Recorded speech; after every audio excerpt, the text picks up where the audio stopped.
সকলকে জানাচ্ছি আজকের দুপুরবেলার শুভেচ্ছা। সকলেই আমার শুভেচ্ছা গ্রহণ করবেন। শীতের প্রায় শেষ প্রান্তে আমরা, মাঘ মাস চলে যাবে যে কোনো সময়। ফাল্গুনের একটি আমেজ শুরু হয়েছে আমাদের গ্রাম বাংলায়।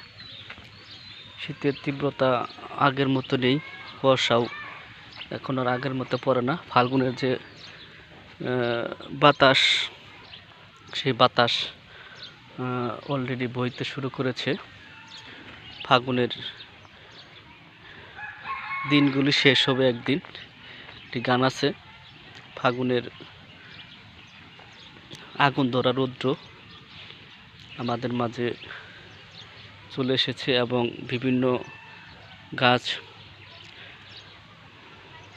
এবং ফল গাছ ফলে ফুলে সাজিয়ে যাচ্ছে বিভিন্নভাবে। এখন আমাদের চতুর্পাশে ফলের এবং ফুলের ঘ্রাণ আমরা দেখতে পাচ্ছি। তাই এটাই আমাদের শীতের শেষ মুহূর্ত। ফাল্গুনের সুবাস চতুর্দিক থেকে বইতে শুরু করেছে। তাই আপনাদেরকে অগ্রিম ফাল্গুনের শুভেচ্ছা জানাচ্ছি এবং সেই সাথে শীতের আমেজ চলে যাওয়ার যে একটা লক্ষণ তা দেখা দিয়েছে। আপনারা সকলেই আমার শুভেচ্ছা ও ভালোবাসা গ্রহণ করবেন, পাশাপাশি ফাল্গুনকে বরণ করে নেবেন।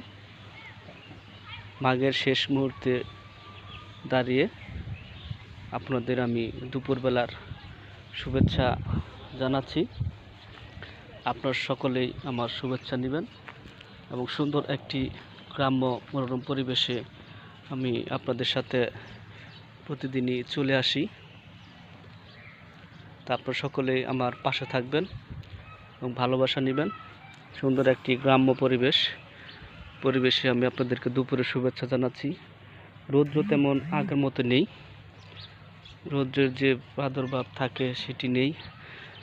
এত জলে যে রোদ আজকে কিন্তু উঠে নাই, না উঠলেও কিন্তু রোদের একটা তীব্রতা আছে। না উঠলেও রোদের একটা তীব্রতা আছে। সমস্যা নেই, শীতের প্রাদুর্ভাব অলরেডি কমতে শুরু করেছে। রাতে হালকা শীত লাগে, এটা আসলে তেমন একটি শীতের আমেজ নয়। এটা থাকবে মাঘ মাস পর্যন্ত ইনশাল্লাহ। ফাল্গুনের যখন ছোঁয়া পেতে শুরু করেছি ইনশাল্লাহ থাকবে না। তা আপনাদেরকে আমি আমার পক্ষ থেকে শুভেচ্ছা জানিয়ে আবারও বিদায় নিচ্ছি। সকলে ভালো থাকবেন, সুস্থ থাকবেন। আল্লাহ হাফেজ।